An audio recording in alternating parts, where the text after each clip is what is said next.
noches, esto es Animales Sueltos, el programa de Alejandro Fantino. Gran mesa esta noche, Daniel Santoro, buenas noches, ¿cómo le va? Profesor de Pablo, ¿cómo le va? ¿Tengo que contestar? Sí. Me va muy bien. ¿Cuánto va a estar el dólar? Qué cosa, una cosa, pero... Mi amigo, el doctor Eduardo Feynman, ¿cómo le va? ¿Todo bien? Señor Sergio Bernstein, ¿cómo le va? Eddie, buenas noches, la dejo a la dama para el final. Claudio, placer verlo, hace mucho que no lo veía. Muchas gracias, Luis. Y está con nosotros la autora de Yo Acuso, de Margarita Stolbizer, por supuesto. Un éxito editorial. Gracias por estar con nosotros, Margarita. Gracias por la invitación. ¿Te imaginabas que ibas a ser bestseller? No, tanto como ese no. Además, la verdad es que mi intención tampoco es esa. Yo digo a todos que es una invitación a la reflexión colectiva de lo que nos pasó para que no nos vuelva a pasar, ¿no? Creo que lo importante de esto es aprender y lograr un gran acuerdo para terminar con la corrupción. A ver, hablemos de lo que pasó en el día de hoy. Paro de la Confederación del Transporte, se paralizó el país durante la mañana. A las 2 horas comienza una reunión y hay un acuerdo. ¿Tuvo sentido el paro del día de hoy, Eduardo? Para mí no, ninguno. Me pareció, la verdad, muy extraño y además me pareció un ataque a los trabajadores que no van a pagar impuestos, que no van a pagar impuestos a las ganancias. Millones de personas que hoy se manejaban con trenes, colectivos, subtes, se vieron afectados por otros trabajadores que dicen van a pagar impuestos a ganancias. No sé, la verdad. ¿Vos decís que fue un ataque a los trabajadores en general? Por lo menos digo, no un ataque en términos intencionales. Digo, ¿quiénes fueron los que perdieron con el paro de hoy? Y me da la impresión que son los sectores más pobres, que son los que toman el tren o el colectivo para llegar a su laburo, que pierden la posibilidad del presentismo. Y la verdad es que creo que no es justo. Me da la impresión que en medio de una negociación, tal vez este paro la semana pasada, en medio de la tensión y cuando no se sabía que iba a pasar, podría haber tenido alguna razonabilidad. Hoy, en medio de la negociación, con todos sentados en la mesa conversando y contemplando las reivindicaciones de los sindicatos del transporte, me parece que era como mínimo inoportuno. Esto es cierto, Sergio, pero digo, cuando comenzaba el paro todos sabíamos que la negociación estaba, se daba el horario, te hacían circular el borrador de lo que iba a ser el acuerdo que se alcanzó. Es así, yo me temo que esto alimenta a quienes son críticos del derecho de huelga, a los que te dicen hay que regular ciertos servicios, no puede ser que haya absoluta discrecionalidad para que los gremios tengan un paro de estas características, porque las externalidades negativas fueron impresionantes. Aún los que tenemos la suerte de no tener que ir al laburo en bondi o en tren o en subte, manejar hoy fue terrible, fue un caos absoluto. Esto tiene un costo, voy a decir algo que es totalmente irrelevante para las prioridades argentinas, pero no es irrelevante para el mundo, un costo ambiental. Todo el mundo sacando el auto por primera, segunda, un horror de todo punto de vista. Yo creo que es importante que los agentes sindicales no jueguen con fuego, porque esto puede terminar siendo un boomerang. Pero digo, ¿quién convocó al paro? ¿Los dirigentes sindicales o el gobierno torpemente? ¿Cómo planteó la cuestión de ganancias? Gremio de transporte. No, pero digo, formalmente lo convoca la Confederación Argentina del Transporte, todos juntos. Exactamente. Digo, ¿quién impulsó más? ¿El gobierno mandando extraordinarias, abriendo extraordinarias, mandando un proyecto no consensuado? Bueno. Ahora, vos fíjate que, si yo entiendo bien, hicieron el paro para llamar a una asamblea para analizar. Vos te imaginás los choferes de 5 a 7 de la mañana. ¿Quién está levantado de 5? Vos, haciendo el programa de radio. Obviamente. 3 o 4 tipos más. Todos los choferes haciendo un análisis de 5 a 7. No se lo cree nadie. Perdón, profesor. ¿Quiénes se levantan para ir a trabajar a las 5 a 7 de la mañana? Él en los medios de comunicación. Él, los Cobardi. Yo hablo gran abrazo a todos.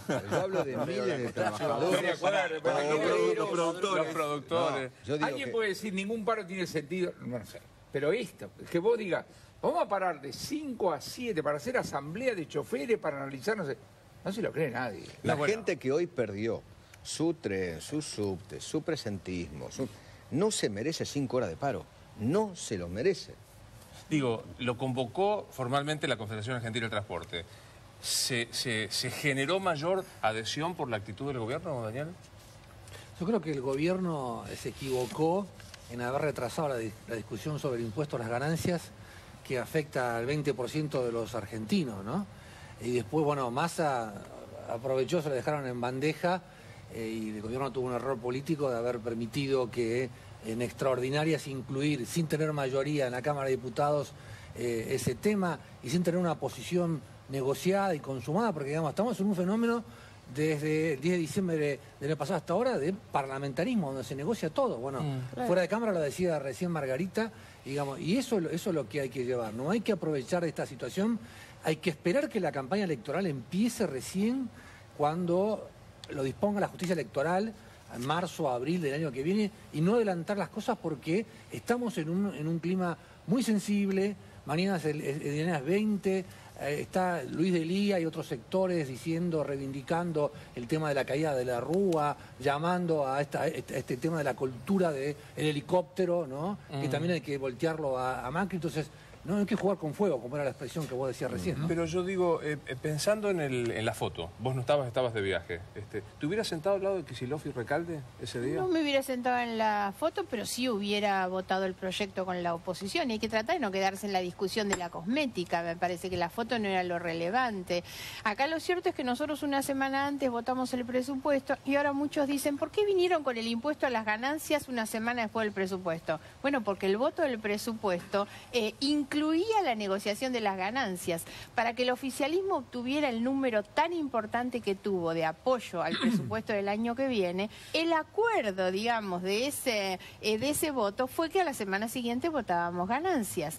Y hay que saber además que esto formó parte de las campañas electorales de todos los candidatos. Macri hizo un spot publicitario sobre el impuesto a las ganancias y habíamos llegado a diciembre con un gobierno que se negaba a discutirlo. Yo no estoy tan seguro si es cosmético, no sé cómo lo valen ustedes, porque Margarita dice, no se queden con la foto de Vera Recalde, Vicky Loa. Analicemos la cuestión de fondo. Digo, pero ¿no tiene ningún costo, digamos, que tu bloque, tu momento haya estado sentado al lado de Kicillof, que durante 12 años negó el impuesto a las ganancias?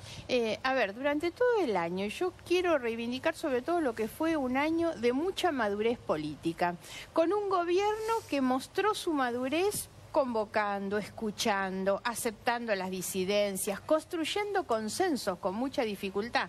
Mérito del gobierno y un gran mérito de una oposición que durante todo el año mostró voluntad de cooperar, se sentó, dio número, trató de mejorar las leyes. Así funciona el Congreso todo el año. Recordemos desde febrero la salida de los hold-out y así una cantidad de leyes. ¿Por qué el gobierno cambia esa actitud sobre el final de año? ¿Por qué? Durante todo ese tiempo donde se construyeron los consensos, muchas veces los diputados del Cambiemos votaron con Kicillof y a nadie se le cayó ningún anillo. 5 minutos antes la ley de emergencia social había sido compartida con Kicillof y Cambiemos. La ley de emergencia fue votada por unanimidad. Esto cuando nosotros presentamos esa iniciativa...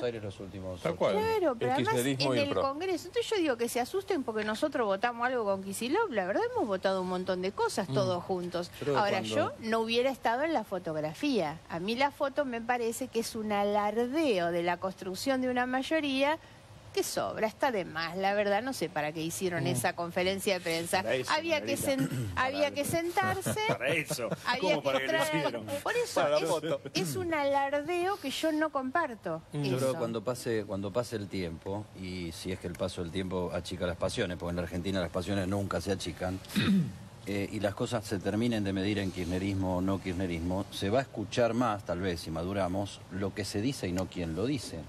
O sea, si hay una propuesta que tiene cierta razonabilidad, que tiene anclaje con una demanda social, que tiene que ver con la discusión política del último tiempo, ¿por qué no discutirlo? A mí lo que más me preocupa de todo esto, porque hay muchas visiones, o sea, el que se levantó a las 5 de la mañana y no tenía transporte sufrió como loco. Alguna gente puede haber perdido el presentismo.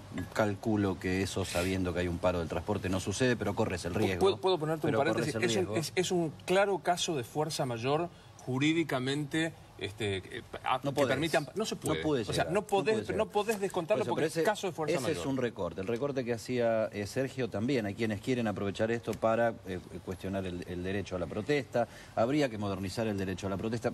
Hay un montón de recortes. Ahora, en la política, el terreno de la discusión política, sobre todo de las leyes y de qué es lo que va a pasar en adelante, lo tiende o debería armarlo el oficialismo.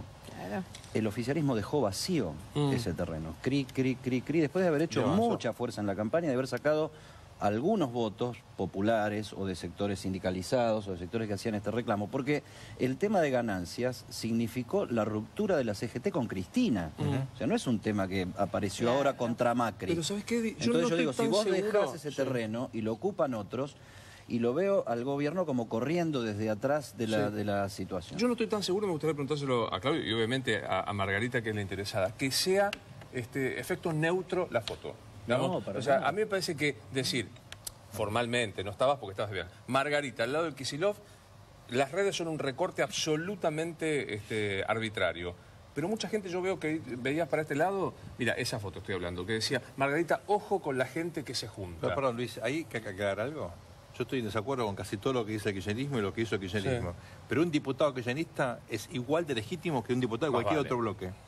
Y cada voto vale uno y no tiene nada de malo en un congreso, que es la casa de democracia, hablar, acordar y pactar con nosotros. Pero están ahí porque los votaron. El prisma que da Eddie es... Todavía seguimos hablando de kirchnerismo y antikirchnerismo. Muy marginalmente. ¿Es inocuo? Lo que digo no es inocuo. A ver, estamos oscilando entre el ser y el deber ser. Entonces, a veces la conversación se puede poner tramposa si uno empieza hablando de una cosa y termina mostrando la otra carta.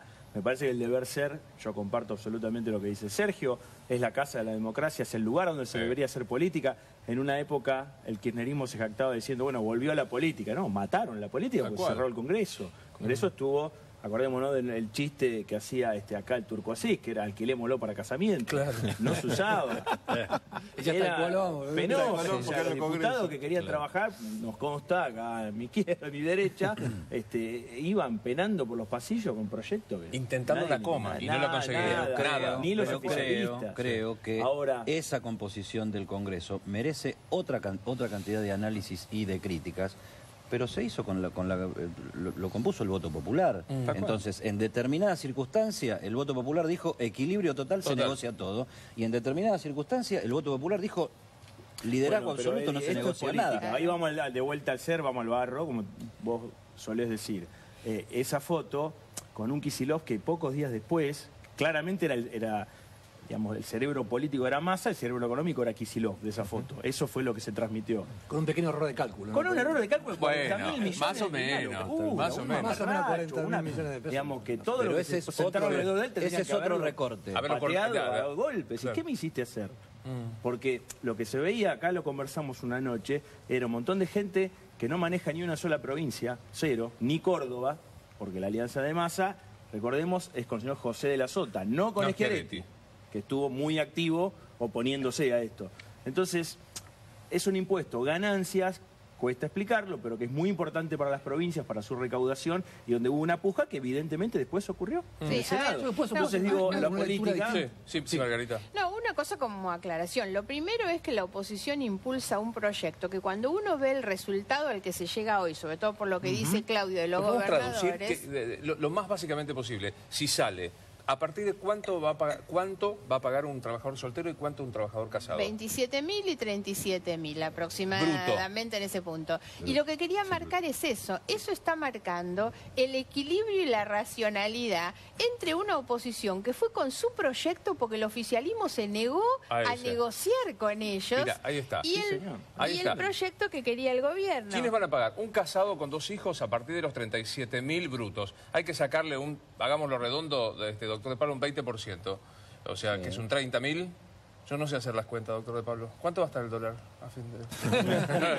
30.000 en la mano. Con la CGT? Eso es lo que acordó con la CGT. Sí, este de acuerdo. 30.000 en mano. El dato al que yo me quería referir es que estamos mitad para arriba del proyecto del gobierno, mitad para abajo el proyecto de la oposición, digamos. Los gobernadores, claro, aceptan perder la mitad de lo que algunos le estaban diciendo. La mitad no, son 12.000, la diferencia son 12.000 millones. Eso, y justamente estamos en la mitad de eso. La negociación estuvo partiendo pretensiones, en realidad. Me parece que está tan claro hoy, a la luz de lo que ocurrió, que este acuerdo que se hace hoy se debió haber hecho hace 15 días y no haber provocado... Quiero hacer una pregunta una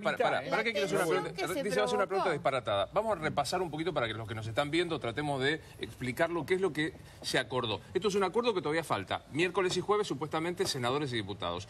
Una persona casada, con 2 hijos, recordemos, estamos hablando de trabajadores en blanco en relación de dependencia. Así es. Todo el resto... Eso es el mínimo no imponible. Mínimo no imponible. Sí. A partir de 37.000 pesos brutos, esto es, si vos ganás 30.000 en mano. Número más, número menos. Sí. El soltero, 27.000. 28. Sacale el 20%, un 22.000, ¿será? Más o menos. Sí. ¿A te parece un tipo de 22.000 pesos? No, la pregunta es, ¿un soltero con hijos? Un soltero con... Es todo muy rico el soltero con hijos. Hay un montón de madres solteras. ¿Qué te parece? ¿Y qué quedan exentos? Que era una de las cosas, y corregime Eduardo, que negociaba la CGT. Las horas extras de los domingos y feriados. Sobre todo Moyano, el gremio del transporte. Claro, no los días habituales. Las horas extras de los días habituales quedan exentas. Los alquileres, bueno, ahí se incorporó, y esto que era una obsesión del gremio de camioneros, que son viáticos en un 40%, porque ahí montan un sueldo, un ingreso muy importante. El otro dato es mínimo no imponible y escalas actualizables por salario, ¿no? Claro. Y por ley. Claro. O sea, ya no más por el dedo del que eso poder. es más importante que esta cifra. Claro. ¿Qué pregunta disparata ibas a hacer, Juan Carlos? Que todo esto tiene que ver con una mitad, que es la mitad de pagó menos, etcétera, etcétera. La otra mitad es la del financiamiento, donde el proyecto de la oposición, con el mayor de los respetos, era una estupidez total. Lo hemos discutido acá. El impuesto al juego, el impuesto al plazo fijo, todo ese tipo de cosas. En la negociación que vos tenés con la CGT, de esa segunda mitad no se habla, seguramente. Y yo quiero ver en el proyecto que finalmente se apruebe, qué vas a hacer desde el punto de vista de los ingresos. Tomar el tema de los plazos fijos. Yo insisto, a una persona que le estás pagando de tasa de interés nominal, digamos 25%, cuando la tasa de inflación es arriba de 40%, deberías darle una medallita, porque el tipo deja No, la vas a agredir, encima le cobras impuesto a las ganancias. Pero cuando alguien dice, ¿te parece mi tía Carlota? No, porque los depósitos de menos de 1,5 millones no pagan. Entonces lo que va a hacer la gente es fraccionar, pero un alumno mío de la universidad lo sabe. Lo mismo el impuesto al juego, cualquiera de ellos. De esa segunda mitad, yo hasta ahora no escuché ni medio. Con lo cual, lo que probablemente termine pasando es lo que tendría que haber ocurrido, que es la adecuación de impuestos a las ganancias, donde estamos discutiendo si el oficialismo se demoró, cosas por el etcétera, etcétera, pero buscar fuentes de financiamiento más sólidas que esta. Y hay que tirar una pregunta. ¿Estamos seguros que en materia de gasto público no se puede hacer nada? ¿Estás seguro que vos podés ser generoso moviendo todas las escalas que yo cuento y no podés correr, no puedes rajar a un ñoqui, no puedes eliminar la corrupción, no puedes hacer nada para bajar un poco el gasto público? Que no se inventar un nuevo impuesto, o sea, en cambio... Porque toda la iniciativa... Mejorar la calidad del gasto es la otra gran discusión. Después hablamos... No, pero yo hablo de la cantidad. Cuando salimos de la convertibilidad, el gasto público era 25% del PBI, ahora es 42%, aumentó 17 puntos porcentuales. Pregunta, ¿no se puede hacer nada? ¿Seguro que está atornillado? Por lo menos preguntá. Ibas a preguntar algo que te interrumpí, Edu. No, yo creo que tengo una parte de respuesta para Juan Carlos de Pablo, de acuerdo a lo que ocurrió ayer a la noche en la casa de Sergio Massa, en el Tigre. La famosa reunión donde sacó la foto del sushi, que fue una paparruchada hecha por uno de los colaboradores. Dicen que lo echaron. Sí, de Graciela Camaño, que fue echado. Porque borró. ¿Para qué se le ocurre? ¿Qué pasó? Fue echado por vos. Ah, ¿no viste la foto? Mire, no sé si tenés a mano la foto del encuentro donde se los ve, está Frigerio, está Quintana. Busque las diferencias. Hay Monzó, comiendo sushi. Efectivamente. ¿No te invitaron a esa reunión, Margarita? Yo voy a contar no del sushi, sino lo que se habló, porque lo más importante no es el sushi, porque además... el pavote que hizo ¿cómo se llama? El Photoshop. El Photoshop. Debe haber creído seguramente que no vamos a mostrar que se come sushi. Pero ¿cuál es el problema? Pavote. Bueno, listo. Lo echaron. ¿Qué pasó en esa reunión? Poné la foto. Con sushi, ponela con todo. Dale. ¿Qué pasó en esa reunión? Hubo momentos muy tensos, me cuentan que hubo momentos muy tensos. Allí lo vemos a Quintana, el vicejefe de gabinete de ministros, muy incómodo, me cuentan en un momento cuando se discutió... Es el de remera negra. Exactamente, que está al lado de Massa, al lado de Frigerio y Massa. Exactamente, está a la izquierda de Massa. Y digamos, para terminar, de acá es La Espina, Luciano La Espina, el hombre de presupuesto de Cambiemos. Tal cual. Quintana estuvo muy incómodo en un momento cuando se discutió el tema del dólar futuro, cuando estaban hablando acerca de la renta financiera. Massa aparentemente se plantó muy fuerte con el tema de monotributistas y jubilados. La reunión estuvo al borde de fracasar, de volar por los aires. Después aflojaron, ambos aflojaron, se distendieron y hubo tranquilidad y siguieron charlando. El gobierno no, y acá viene la respuesta para vos, el gobierno no quiere gravar la renta financiera y el impuesto a la minería. No lo quiere hacer. ¿Y de dónde va a sacar la plata? No lo quiere hacer. Aparentemente, en este acuerdo de hoy con la CGT, el dinero está. El dinero está. Margarita. Eso es lo que cree. Bueno, el dinero siempre estuvo. Hay que ver, por eso yo cuando hablo de la calidad del gasto, es saber de dónde lo sacás. Pues sacás de un lado, ponés del otro. Ahora, la verdad, a todos los que les preocupa el problema del costo fiscal, nadie se preguntó por el costo fiscal cuando le bajaron las retenciones al campo, a la minería. Ahí nadie preguntó a ver dónde van a sacar el costo fiscal de todo eso. No también páginas sobre el tema de la minería. Si yo entiendo bien, hablemos con un experto. Lo que sacó Macri, si no lo hubiera sacado, iba a implicar un maxi juicio contra el gobierno que iba a ser más caro. Así es. Chequemos, porque no es un tema de que vos tomás la decisión para un lado, tomás la decisión para el otro. Chequémoslo con un experto. Pero lo que yo entiendo de gente del sector tiene que ver con, con eso. Sigo con el relato. Me cuentan que... El relato no sé si es la expresión. Me da la impresión. Perdón, yo creo que te cuido. Cada uno tiene su propio relato. Yo te cuido con lo del relato. La descripción. Porque mira que los Cambiemos tienen relato también. La descripción, si quieres, la descripción. Me cuentan que el arreglo de la CGT con el gobierno es un piso de lo que se va a tratar el miércoles. Es un piso. Y hay que ver cómo arregla el gobierno a partir de ahora con los gobernadores y los senadores. En estos momentos, Rogelio Frigerio está comiendo unas empanadas. Les aviso a aquellos que están muy preocupados por lo que se come. Se está comiendo empanadas. Alguien le va a poner el sushi en la mesa que le saca obviamente. Para 2 personas. 3 empanadas. Qué miseria. 3 empanadas. Porque son 3 los comensales. Está Frigerio, Urtubey y Schiaretti.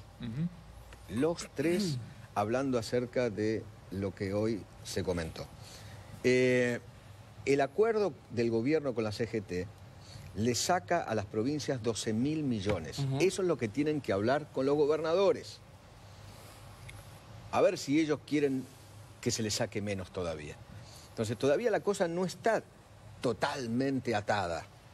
Más allá de que hoy lo que pasa es que desde el gobierno te dicen ¿quién se va a oponer a algo que ya está arreglado con los trabajadores? Porque los gremialistas que estuvieron sentados hoy son los representantes de los gobernadores. El tema es que no pueden ganar todos. No es posible que ganen los gobernadores. Alguien va a perder. ¿Qué cosa, Sergio? No, ¿cuál es el mecanismo por el cual los gobernadores efectivamente pierden esos recursos?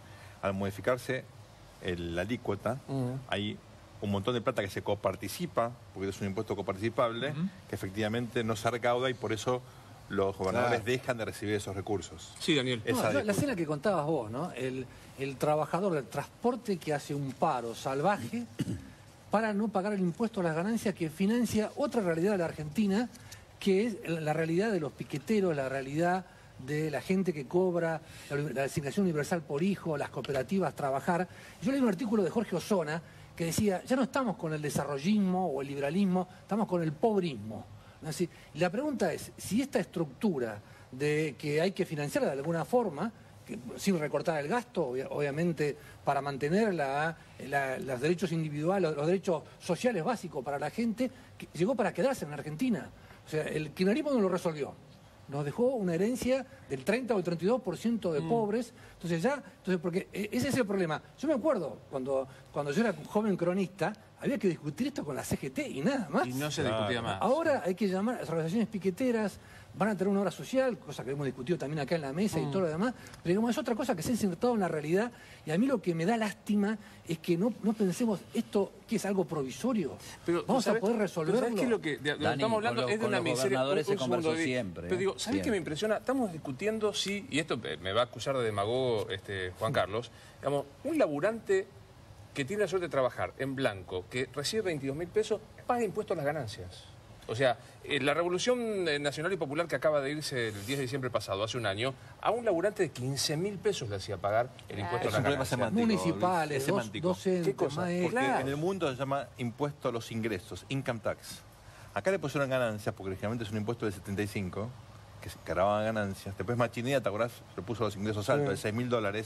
Y después, como congelaron eso, terminamos pagando o casi todos los trabajadores. No es un impuesto a las ganancias, porque el laburo no es ganancia, es un impuesto a los ingresos. Pero un income tax de 15.000 mangos o 22.000 pesos. Digamos, el tipo que nos está viendo en este momento, la persona que nos está viendo en este momento, que es soltero, que vos decís, probablemente tenga un hijo, pero que no está casado, y que cobra 22.000 pesos. ¿Te parece que le podés cobrar un income tax? En un país donde tenés tamaño nivel de gasto público y tamaño nivel de evasión impositiva, no tenemos remedio. Un solo dato sobre es una quimera esto de que le vas a sacar plata a 3 o 4 magnates y con eso vas a financiar todo lo que tenemos. Pregunta políticamente. Ahora, yo quiero agregar una cosa en función de lo que acaba de decir Santoro, le voy a decir ahí sobre la mesa.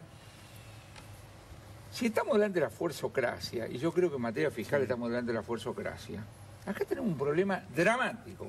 Definime fuerzocracia. Ahora vas a ver. Los piqueteros cortan las calles y las rutas. Y los que pagan, los laburantes que pagan impuesto a la ganancia, putean con los amigos en la casa. Vos sos el jefe del gobierno y entonces le das más guita y primero a los piqueteros y después a los otros. Pregunta políticamente Porque incorrecta. Los movimientos sociales se llevaron 30.000 millones de mangos, viejo. ¿Me dejás un segundo? Pregunta políticamente incorrecta. A ese trabajador de 22.000 mangos, a ese soltero sin hijo de 22.000 mangos, ¿vos creés que va a estar feliz de bancar a los piqueteros? ¿Está feliz?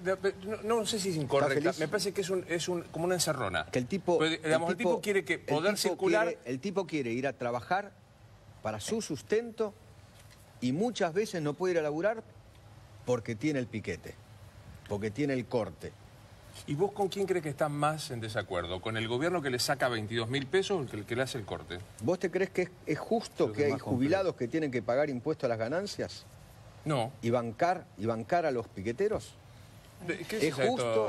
Pero vivís en un país con el 33% de pobres. Entonces la discusión no es tanto los piqueteros como la pero pobreza.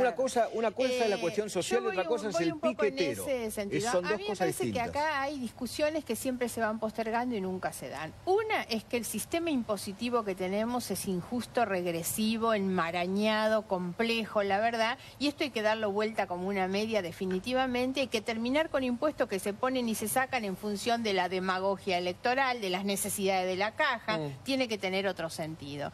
El otro es que hay que volver a discutir una matriz productiva en la Argentina. La verdad es que no podemos seguir con una matriz de hace 40 años cuando la Argentina ha cambiado y el mundo ha cambiado fundamentalmente. Y la otra cuestión es que no se puede combatir la pobreza con los programas sociales y esta forma de atenderla. Hace muchos años, si uno empieza a mirar de qué manera, desde el gobierno de Alfonsín, con la Caja Pan, que tenía otro sentido, pero fue el primer programa social asistencial, cada año y cada gobierno incrementa en millones la cantidad de personas atendidas por programas sociales y cada vez multiplicamos en la misma proporción la misma cantidad de pobres. ¿Por qué no le exigimos al que recibe el plan social que haga un laburo? No, pero es que me parece que el tema... Que haga un laburo. Claro, pero el tema... Que barra una calle, no que haga un cordón, que haga un laburo. Hay que resolver el problema de la pobreza en términos generaciones que no trabajan. Y no es con los programas sociales. Perdóname, el cooperativismo en la Argentina, vos tenés grandes ejemplos de empresas cooperativas que son exitosas, que desde Sancor, y un montón. Sancor no es un buen ejemplo de éxito. Bueno, está bien, tuvo una quiebra, que Chávez ayudó. Lamentablemente. Pero lo que... Pequeñas cooperativas en ciudad y pueblo.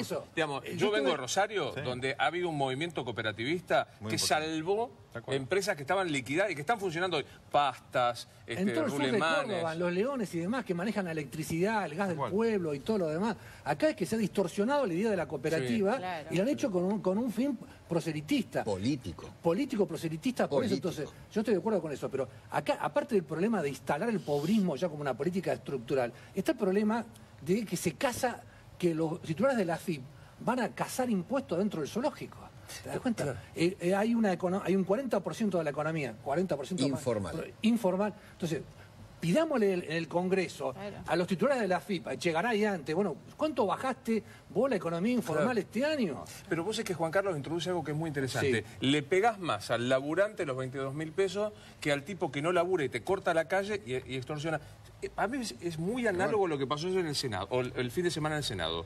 No tratan la ley para mitigar las libertades anticipadas y demás, porque tienen miedo a un motín. Entonces le tenés más miedo a los que están encarcelados que a las víctimas de la inseguridad.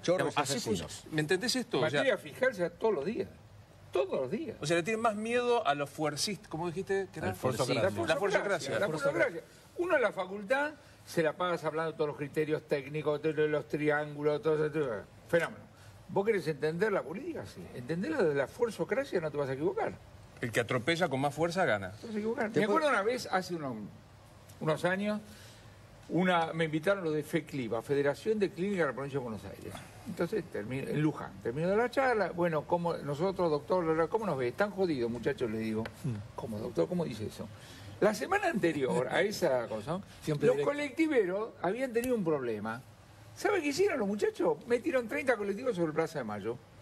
El secretario de Hacienda, donde está ubicada la oficina, mira, no chava la Plaza de Mayo. Y él tiene guita para hacer un solo cheque. Subsidio a colectivo y pagarle a las clínicas. Hace así y ve toda la Plaza de Mayo llena de colectivos. Ya. Claro, total. Tácate. Entonces le dije, ¿cuál es el problema que tienen ustedes? Sí. No tienen estómago para agarrar 20 heridos y tirarlos sobre la Plaza de Mayo. Y entonces, eso se llama fuerzocracia, lamentablemente. Quiero mostrar con una foto lo que antes decía... vení un segundito con la cámara. Lo que antes decía Santoro, que había grupos en la Argentina que algo querían hacer. Bueno, Bodar, por ejemplo, Alejandro Bodar, está soñando con esto. El MST marcha mañana a Plaza de Mayo. Se va acercando un nuevo 2001. ¡Epa! ¿Te das cuenta? Es minoritario. Pero mira, sí, lo que vos siempre con... Mira, si siempre vas a minimizar diciendo, es minoritario, no le damos bola porque es minoritario. No digo que no hay que dar bola, digo que por suerte... No, es una expresión mejor aislada, prevenir,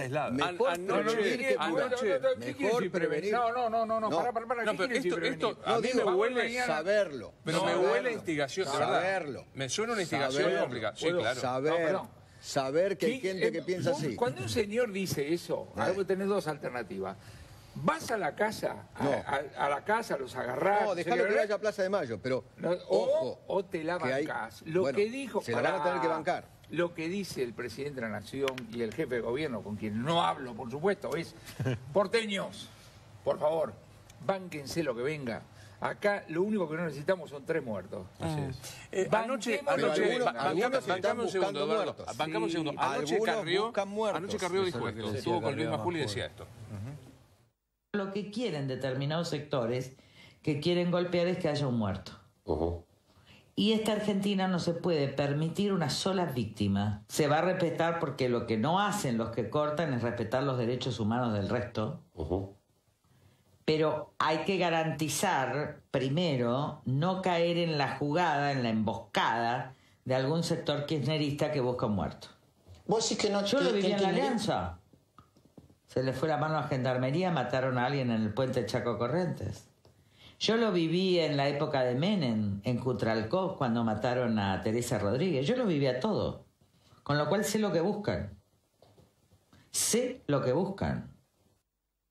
¿Compartís que hay alguien que busca un muerto para diciembre? No, la verdad es que no tengo ningún elemento para afirmar eso. Me parece que, digamos, creo que esto es tan malo como lo de Bodar, me parece, porque en definitiva lo que termina es alentando fantasmas. Y yo creo mucho más hoy, no formo parte del gobierno, pero creo que el gobierno alienta realmente un mensaje de concordia, de diálogo distinto, y eso es lo que nosotros me parece que tenemos que ir en ese mismo sentido. Pero estamos muy lejos desde el 2001, como dice Bodar. Pero este es un pavote. No tiene nada que ver. Como dice Bodar y como dice Carrió, por eso me parece que lo que nosotros tenemos que trabajar. ¿Mucho homologar a Carrió con Bodar? Claro. No, digo en este sentido. No. Carrió te está diciendo va a haber un muerto porque algunos lo están buscando y estos otros le están diciendo más o menos lo mismo. Para mí, ¿cuál es el fondo de la cuestión? Y todo tiene que ver con quién gobierna, porque es el que va a manejar los resortes del Estado ante cualquier situación que se dé. Que no pase nada o que pase algo. A mí lo que más me preocupa es el discurso de Carrió, porque sí es cierto que hay una preocupación de que estamos en una situación de esas características, estamos temerosos de que hay una situación social de que se está yendo de las manos. Pero hay una situación social complicada. Entonces, el problema de origen, ¿cuál es? O sea, yo creo que acá hay una situación de madurez de la sociedad argentina, que yo creo que hace muy poco, vivió el 2001 y el 2002, nos marcó a fuego absolutamente a todos, y creo que nadie en su sano juicio y sin algún interés en particular quiere que suceda absolutamente nada. Ahora bien, yo creo que las cosas no suceden solas y porque sí. 4 locos no arman un 2001 y un 2002. Exacto. O sea, eso no fue una cosa de decir, y ahora, digo yo, vamos a hacer un 2001. Y no, tiene que estar pasando algo para que vos puedas liderar eso que pasa, por lo menos un sector. Si te preocupa es que no estás llegando y estás haciendo agua en contener eso. 2001 le metieron la mano en el bolsillo a la gente en los bancos. Eso fue el 2001. Sí, y una crisis política. Y una crisis política. Y desde La Matanza y el Gran Buenos Aires se te venía la gente sin laburo a pedir comida. Yo viví unos años en México en la década del 90. En un momento el presidente Zedillo enfrenta una rebelión de los estudiantes de la UNAM. Tuvo un año tomada la universidad. Cortaban la principal avenida, como la UBA de acá, la universidad más grande de América Latina. Y yo tuve oportunidad de charlar muchos años después con Zedillo al respecto, ¿no? Porque, claro, en ese momento era visto como un tipo débil, sin carácter, que los estudiantes usaban el teléfono, un desastre, ¿no? Y él después me dijo, que reflexionó mucho, él había tenido una experiencia personal, porque cuando era chico estuvo a punto de ir a Tlatelolco, que fue el día de la matanza de estudiantes, zafó de casualidad. 1968. Pero me contó que él se puso a estudiar eso y que se dio cuenta después para reflexionar de lo que él había hecho. Él lo había hecho intuitivamente porque le parecía que México no toleraba un escenario de represión y eso nosotros podemos homologar eso aquí. Todos de acuerdo. Después dijo, frente a estas clases de conflictos, cuando hay tanta asimetría entre el poder del Estado y el poder de los grupos que están en rebelión, digamos, o en una acción directa, vos podés hacer, uno, disuasión, disuadir comportamientos de ese grupo y de otros para que esto no se extienda. Dos, tratar de cooptar a algunos de los actores más importantes, que es lo que hace el gobierno, por ejemplo, pactando con grupos piqueteros, los saca de la calle y lo pone de este lado. Después, después hay política de contención del conflicto. Vos tratás de poner paño frío, lo que decía el profesor. Paño frío, tratás de evitar que escale y de a poquito ir digamos, reduciéndolo. Y finalmente decía que el tiempo muchas veces es lo que te termina evitando el peor escenario. Después de un periodo en el cual queda como todo empantanado, vos tenés mayor posibilidades, cuando evitas el gran conflicto, de ir solucionándolo. Ahora, pregunta, digo, Claudio, esto que plantea, enseguida te doy, Daniel, que plantea Bodar y que plantea Carrió, y que me quedo pensando en lo que dijo Margarita. Ojo, porque son dos fantasmas innecesarios y peligrosos. ¿No es también una discusión muy porteña? Digo, una discusión de los 200 kilómetros cuadrados de la capital. Es un poco una discusión porteña. Lo que pasa es que todos sabemos que hay lugares donde se están preparando cosas. Lo sabemos y lo estamos escribiendo. Digamos, concretamente sabemos de Avellaneda, la AFI está muy movilizada, ha intervenido teléfonos, de gente de un equipo de fútbol de primera A muy importante, por ejemplo, en connivencia con un intendente de la zona sur del conurbano. Ojalá no pase nada, hay que contener, pero no es una locura, no es todo un delirio que acá estamos hablando de marcianos con antenas. Pero explicás más brutalmente equipo de fútbol, más allá de los nombres. No quiero hablar de Avellaneda, por eso. No quiero hablar. Somos de Avellaneda. Somos los dos nacidos de Avellaneda. Hay un intendente del sur que labura con la mano de obra clásica de con la barra brava de Independiente, concretamente, y están listos para ver qué pasa en el eje Gerli, Lanús, Cuartel Noveno, en la zona más empobrecida de Lomas de Zamora, donde está la Salada, por ahí ustedes se ubican, todo el cordón del Riachuelo, el cordón sur, que es una desgracia social intensa y perenne, y están viendo si alguien da el primer salto y vamos todos a la carga. Hoy hubo algunas cosas más. Otra zona es el Camino del Buen Aire. Hay mucha inteligencia sobre toda la villa que están, La Cárcova, hay 2 o 3 que están cerca o en la vértebra del Camino del Buen Aire. Digo, todo eso está pasando. ¿Por qué? Porque desgraciadamente, para que esto tenga, es la política. O sea, tenemos una pobreza que no puede ser. Cerramos un año terrible. Usan a los pobres. Sí, Daniel. Daniel, un segundo. Dame un segundo que Daniel. Sí. Una cosa muy breve nada más, permiso.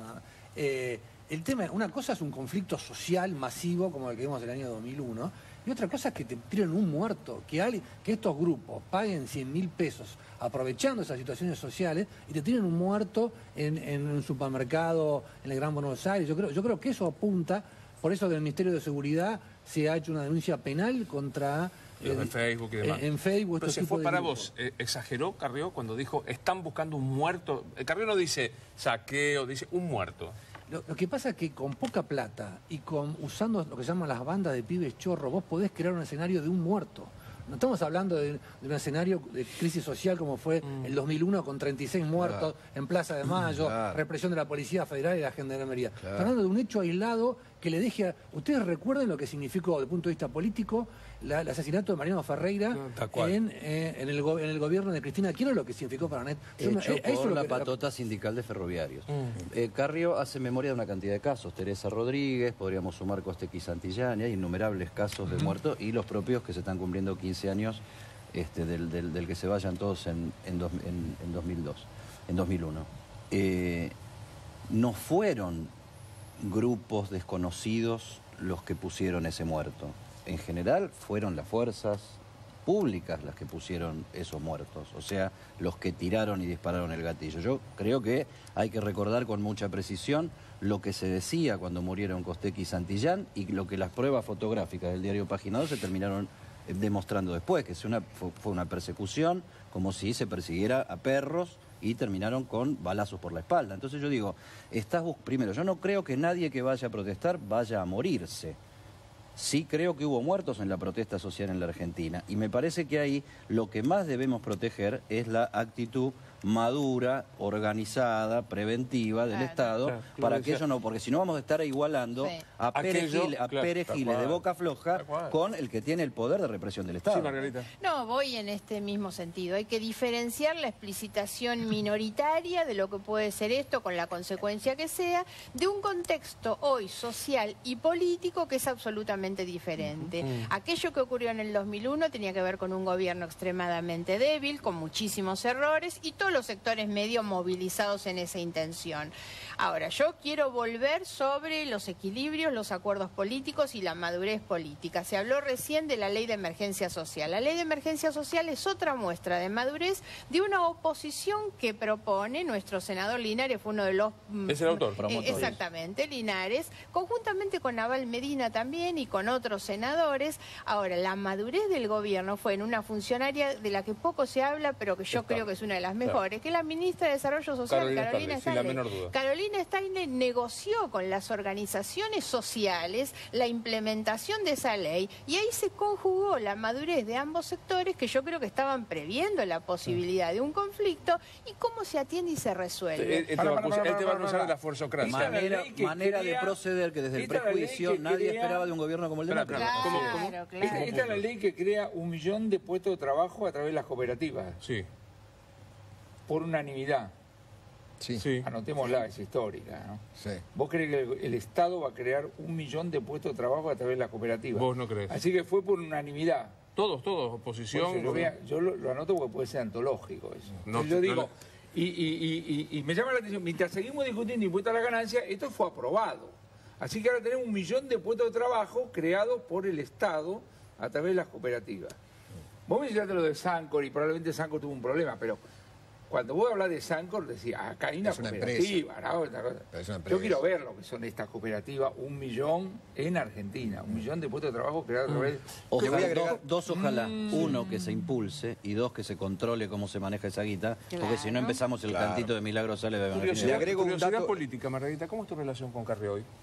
No tengo relación, salvo la institucional, cuando comparto una comisión y estamos en el mismo lugar y comparto más posiciones de las que discrepo en realidad en la tarea parlamentaria. ¿Trato personal ninguno? No, ninguno. ¿Y recuperable ese trato personal? Digo, recuerdo el mejor momento que le fue a Carrió, la mejor elección fue cuando vos eras candidata a gobernadora. De ambas, ella como presidenta y yo como gobernadora, fue la mejor elección que tuvimos las dos, 2007. Por supuesto, 2007, exactamente. ¿Qué quebró personalmente la relación? No digo políticamente. No, pero es que me parece que no hay cuestiones personales. Yo nunca fui de la amistad, de la asiduidad de Carrió, no lo fui antes, no lo soy ahora, y lo que sí tuve fue un acuerdo político. Yo creí mucho en la coalición cívica en su momento. Nunca jugué al buraco, exactamente. No soy de la mesa de buraco de Carrió. Sí, pero no juego con Carrió. Quiero traer un tema acá. Y eso que el buraco es el gran problema de la Argentina. Claro. El buraco fiscal. El buraco fiscal del profesor. Quiero traer a la mesa, hoy hay un montón de cosas. Después no quiero dejar que hagamos mención a lo que ocurrió ruso en Turquía y al camión que entra en esta feria en Alemania. La verdad que creo que es muy impactante. Antes de empezar el programa con Claudio y con Daniel hacíamos memoria de cuándo un embajador ruso había sido asesinado. Pero quiero traer a propósito de esto, hoy la Cámara de Casación se reúne por el tema Nisman y tienen 20 días hábiles, si la memoria no me falla, para decidir si se reabre o no la bendita denuncia de Nisman. Hoy se habilitó el debate, se escuchó la posición de la DAIA a favor, bueno, Claudio publicó en el diario toda la carta de la DAIA, haciendo realmente un juego intelectual muy importante, diciendo qué hubiese pasado si hubiese ganado Scioli, y ellos dicen que Luis Delía sería embajador en Teherán, y todos los problemas que hubiese habido para la investigación de atentado contra la AMIA del año 94. Hoy se habilitó el tema, tienen ahora 20 días para que la Sala 1 de la Cámara Nacional de Casación Penal, que es un tercer nivel dentro de la escalera de la justicia, decida si se reabre la denuncia de Nisman, y primero decida, yo creo que es una cosa elemental, que todos vamos a estar de acuerdo, es que la DAIA es el organismo político de la colectividad judía que sea querellante en la causa. Porque es cierto, todos decimos que fue el atentado a la AMIA, pero en el edificio de la AMIA funcionaba la AMIA y funcionaba la DAIA, ¿no? Entonces, yo creo que se va a reabrir la denuncia de Nisman en contra de Cristina. Se va a abrir, los camaristas están en este momento trabajando ya sobre sus resoluciones. Todos sabemos que la llave para que esto ocurra antes de fin de año o en los primeros días de febrero, ese plazo de 20 días hábiles vence el 17 de febrero, no se habilita feria por esto. El último plazo sería el 17 de febrero, pero por lo menos los 2 votos que se cree podrían habilitar que se inicie una investigación van a estar en las próximas horas listos. Lo que sucede es que la doctora Ana María Figueroa, que es una militante de justicia legítima, con espada del kirchnerismo, confesa y muy vehemente, es la presidenta de esta Sala 1. Ustedes saben que hubo toda una discusión que duró más de un mes en bambalinas. Claro. Ella tiene la llave, tiene que estar los 3 votos, así el voto de ella fuera el que ella considere en su buen saber y entender. Borinsky, Hornos y Figueroa. Todavía existe un mar de fondo en la Cámara de Casación muy grande. Contra Hornos y Borinsky. Sí, señor. Que dice que no cumplieron, dicen los otros camaristas, que no cumplieron con las reglamentaciones correspondientes. Para traducirlo de la manera más legal posible, lo que van a intentar decir ahora es: Nisman tenía razón para que se abriera una instrucción, para que se abriera una investigación. Decir, hay motivos suficientes. Pensá que este recurso es casi extraordinario por una cosa en la que Daniel tiene mucho que ver, que es la aparición de un audio, de una grabación en la que está publicado en el libro de Dani, Nisman debe morir, vamos a recordarlo, en la que el ex canciller Héctor Timerman, cuyos abogados son los que hoy estaban, los abogados del Cuervo Larroque, de Timerman y de la DAIA, son los 3 representantes que estaban frente a los camaristas. Timerman dice por teléfono y bueno, le dice al presidente de DAIA, ¿no era? De la AMIA. De la AMIA, Borger.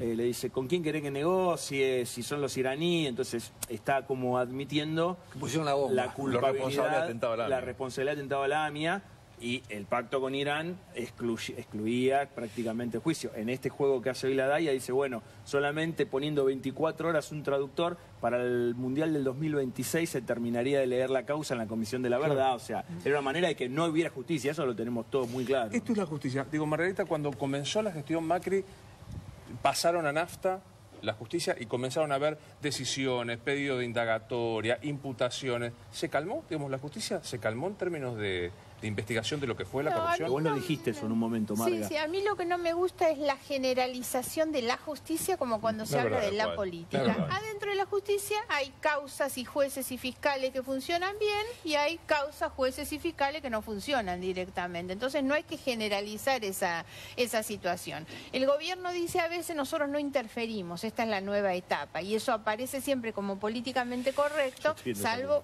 yo estoy convencida que no llaman a los jueces para decirle hagan o no hagan determinadas cosas. Lo que creo es que el gobierno debe tener otra actitud, por lo menos en las causas de investigación de hechos de corrupción.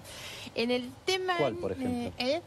¿Cuál colaborar ser? de otra manera. Cuando ellos, cuando ellos hacen el informe, el estado del Estado, surgen de ahí una cantidad de irregularidades en el punto del delito que ellos deben impulsar una acción en la justicia. Además, vos ves la diferencia que hay en algunas oficinas y en otras. El director de Vialidad fue determinante en la investigación de las obras públicas que lleva el fiscal Policita. Determinante. Con el informe que hizo diciendo, miren, estas obras públicas tienen cobrado el 100%, hicieron el 20%. Fue y lo presentó. Y otra cosa, una anécdota. El jueves pasado fue la cena de la Asociación de Magistrados, 500 jueces en el Hotel Plaza.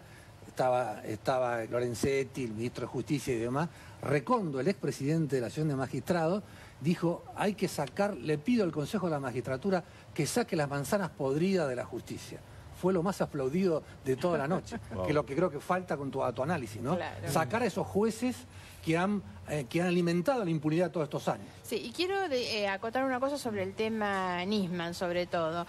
En realidad, ahora nosotros estamos analizando esto, que es la posibilidad de abrir. La bestialidad es que se haya cerrado. Claro. En un país como el nuestro, donde un fiscal tiene la obligación de investigar una denuncia anónima, telefónica... Sí, le llega un papelito por abajo de la puerta, tiene que el código te ordena que lo investigues. La verdad. Y después, además de haber sido no solamente la denuncia de un fiscal, sino que después recordemos que la impulsó otro fiscal, Policita, la impulsó el fiscal de Cámara, Moldes. También, y sin embargo el juez y la Cámara, Sala 1, decidieron plancharlo. Digamos, entonces, Rafecas, que hoy de paso volvió, hoy archivó, ni siquiera abrió la causa del tema Pratgay y Sturzenegger por Levax, ¿no? Él dice, me parece que está diciendo lo mismo el día de Nisman. Yo en este tema no me meto porque no veo un delito ostensible, no voy a abrir una causa contra alguien que no me parece, que es lo mismo que dijo en la causa de Nisman. ¿Sabes qué? Hoy me pareció muy impactante esta foto que vamos a ver en este momento.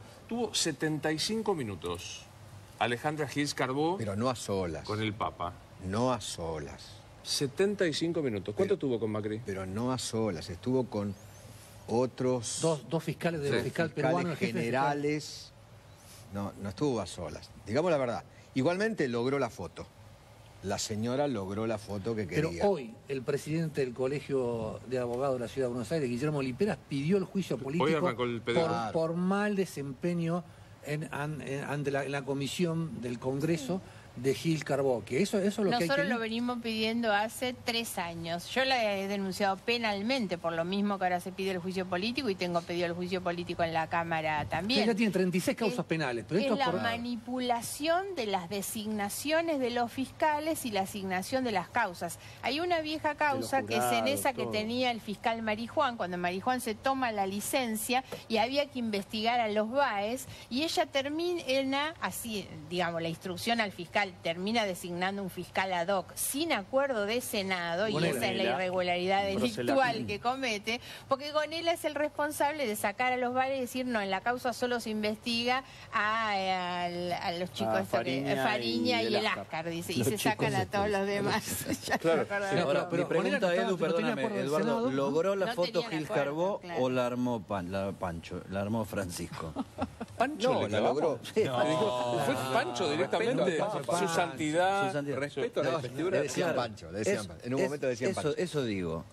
No, la logró Gils Carbó o la armó el Papa. Y yo creo que ¿tiene más poder Gils Carbó que el Papa? No, la buscaba Gils Carbó, porque yo creo que muchos de estos jueces que fueron a buscar la foto con el Papa creen que traen la foto a Buenos Aires. Dicen, bueno, acá, yo veo con el Papa, tengo un pasaporte. ¿No es un espaldarazo? Mirá esa foto de vuelta. No es. Mirá esa foto de vuelta. No, el Papa no se saca foto con todos. ¿Cómo que no? Se sacó con impresentables. Se sacó con Moreno, con la esposa de Moreno. Primero 6 meses cuando dijo, me usan. Después no apareció más. Yo casi me tendría que buscar el sonrisómetro. Yo estoy de acuerdo con Eduardo. Ella inventó un programa que es llevar la justicia a las villas de emergencia, que es un tema que le encanta al Papa, y después de no sé cuántos meses logró. Y tuvieron una anécdota. Gustavo Vera, que es el referente de acá, cuando llevó ya 2 veces, llevó jueces al Vaticano. Hay otros jueces que lo llaman y le dicen, Gustavo, ¿a quién tengo que procesar para ir a ver al Papa? Te lo juro. Es tremendamente bueno, quiero decir. Pero así funciona. Es increíble. Es tremendo. O sea, ¿cómo hago la foto? ¿A quién te proceso? ¿Con un secretario alcanza o voy por un ministro? O sea, ojo, porque el juez Rafecas, que fue... tiene un jury de enjuiciamiento. Con lo cual, ir a ver al Papa tampoco te zafa de la procedencia. No, pero muchos es una señal de lo débil que estás. Pero muchos creen que si tienen la foto... te deja un poco mejor parado. Que muchos creen que como traen la foto con el Papa, ya tienen... Creen que Gils Carbó debe creer que no la van a sacar porque tiene el aval del Papa. Porque todos dicen, tengo la foto, tengo el aval. Mentira, no tenés nada. ¿Qué aval tenés?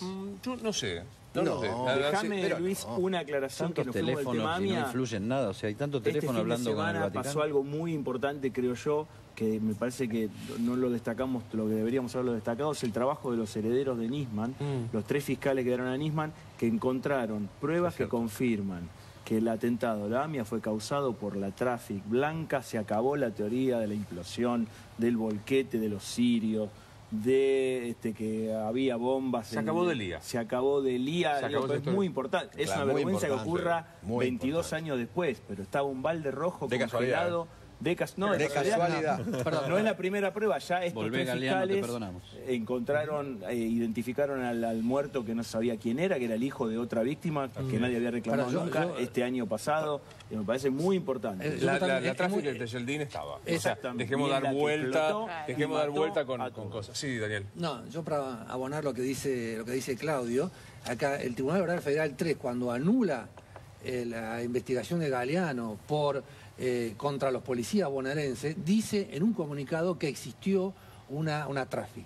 Y ya en ese momento hay cadáveres, parte de los 85 cadáveres, sobre todo los que estaban en la vereda, que tenían trozos del chasis de la traffic en el cuerpo. ¿Por qué esto es importante, Luis? Esto es importante porque lo que hay que confirmar acá es el conductor suicida. Claro.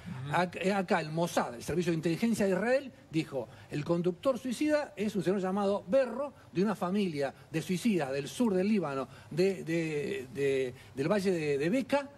Fueron a buscar los restos de piel quemados en los pedales de la tráfica que estaba ahí y no pudieron hacerlo porque estaban muy deteriorados, muy quemados. Ahora, si tenemos la suerte, que ahora hay más tecnología, de encontrar el ADN, porque hay 2 hermanos de Berro que viven en Estados Unidos y que Nisman los había ido a entrevistar.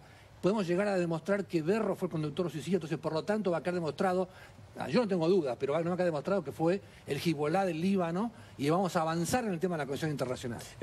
La verdad que no quiero dejar de linkearlo, Sergio, con lo que pasó, digo, con un embajador ruso en Turquía, donde por la espalda uno de los agentes, un chico muy joven, un agente del servicio secreto, custodio del embajador, lo mata al grito de "Alá es grande", y menciona Alepo, que digo hoy en la discusión de Siria es el territorio que están disputando el gobierno. ¿Contexto primero? Sí. Tengamos en cuenta que ciertamente la guerra terrible civil en Siria las últimas semanas tuvo un vuelco. Se ha recuperado la ciudad de Alepo, que es una ciudad muy importante, simbólica, política, estratégicamente. Los rusos tienen un rol muy importante. El gobierno de Assad. El gobierno de Assad la recupera con apoyo de fuerzas rusas y también iraníes.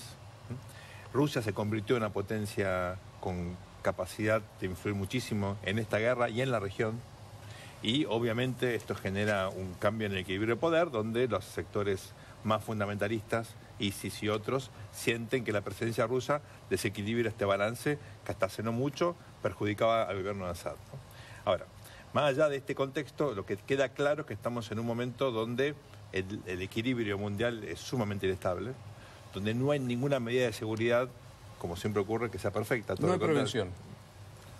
Cualquiera está hoy expuesto a cualquier cosa, sea un embajador ruso o sea alguien parado de una feria en Francia o en Alemania. Digamos, sí, como fue en Niza, ahora Este es el mundo en el que vivimos, ¿no? Es un mundo que claramente desde el 2001 en adelante empezó a, de alguna manera, salir del sueño ridículo que vivimos durante la década del 90, donde parecía que no solamente estamos en el fin de la historia, sino en una época de relativa paz. Bueno, esto no es así. Totalmente. Yo entiendo una cosa. Si el ISIS son sunitas, ¿no? Las grandes divisiones de los islámicos, sunita y chiita. Sí.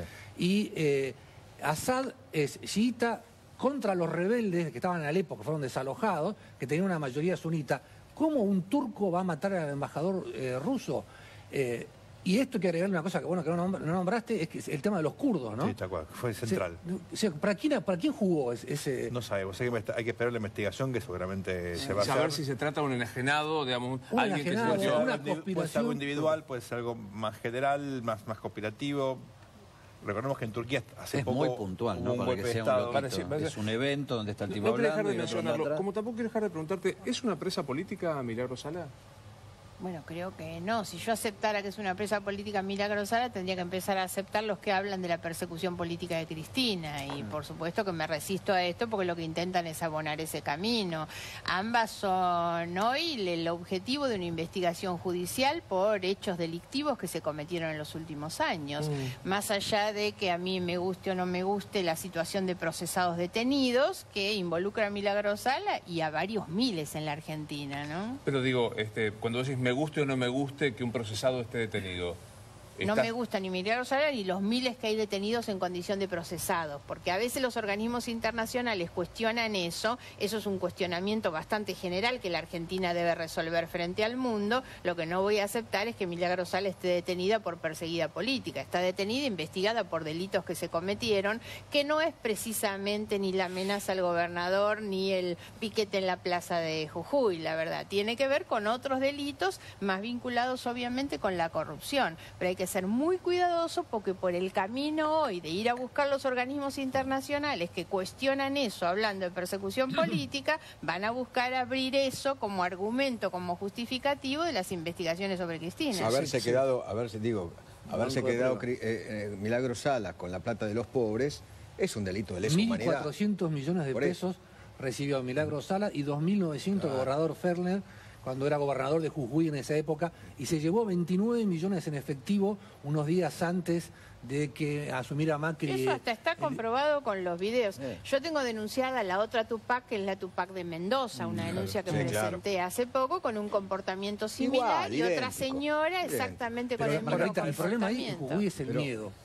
Perdón. Yo lo que digo es, además, ¿por qué digo que es un delito de lesa humanidad? Quedarse con la plata de los pobres, de los más necesitados, que querían una vivienda, que necesitaban dónde vivir, que no tenían dónde quedarse muertos. Y además ser no hay que ir a esos calificativos porque eso termina desvirtuando en realidad lo real del delito. Decir que es un delito de corrupción, que se robaban la plata de los pobres. 14 delitos imputados. Para mí es un delito de lesa humanidad porque además torturaba y maltrataba aquellos que no cumplían con sus órdenes. No, pero digo, más allá de lo me parece que lo que Margarita dice es, yo entiendo tu enojo y lo compartimos. No es un delito de lesa humanidad en términos jurídicos. Claro. Ahora, digo, me parece que el gobierno pifia en no explicar esto. No, digamos, en no llevar internacionalmente, se come el reto de la Comisión Interamericana, de Almagro de la OEA, de Naciones Unidas. Y primero no explica que... El circuito del kirchnerismo lo tiene muy aceitado. Claramente. Atenta con la palabra de Margarita. Me parece un ahí importante, y es una cosa es un político preso y otra cosa es un preso político. Totalmente. Una cosa no tiene nada que ver. Claro. Bueno, esa es una diferenciación que conviene hacer con mucha información, con los hechos, comunicado de forma correcta, preventivamente. Cuando ya te instalaron el tema en los organismos multilaterales, te instalaron el tema en los medios de comunicación del mundo, ya empezás a correr... Claro. Obviamente con una deficiencia muy diferente. Imagínate Zaffaroni yendo a visitar, digo, que tiene un impacto internacional, pero a mí me parece muy interesante... Un solo dato de contexto nada más. La Asociación de Periodistas FOPEA, que integramos con Claudio y demás, hicimos un informe sobre libertad de prensa hasta el 10 de diciembre del año pasado. Ningún periodista jujeño quiso dar el nombre. Miedo. El corresponsal de Clarín no quería firmar las notas porque tenían miedo. Entonces, recordemos, tampoco estoy exagerando, no estamos diciendo que el actual el gobierno, pero eran cosas que se habían perdido y que era un clima que realmente existía. Totalmente. Las declaraciones del perro Tantillán de estos días. Bueno, pero eso tiene que ver también con la prisión preventiva, Marga. Yo estoy de acuerdo con el tema de que hay que ser muy cuidadoso. La prisión preventiva es una anomalía dentro del sistema penal, pero a veces justifica que, fíjate, si escucharon los testimonios del juicio oral son los testimonios para abrir, de la gente. Testimonios de la gente que dicen, a mí mientras le pegaban, a mi hijo me obligaban que le besaban a los pies, digo, cosas que parecen de la novela Moisés, de esa que dan en la medievales. Yo digo medievales. Milagro Sala fraguó dos certificados médicos. Fraguó 2 certificados médicos para una indagatoria. Apretó testigos. Eso se llama entorpecer la causa. Eso es una de las 2 causales por la cual vos estás preso durante el proceso. Y que la gente pueda hablar porque sabe que tiene la tranquilidad que esta noche no le van a incendiar las casas. La amenaza a los testigos, la presión sobre los testigos, eso es lo que entorpecimiento clarito.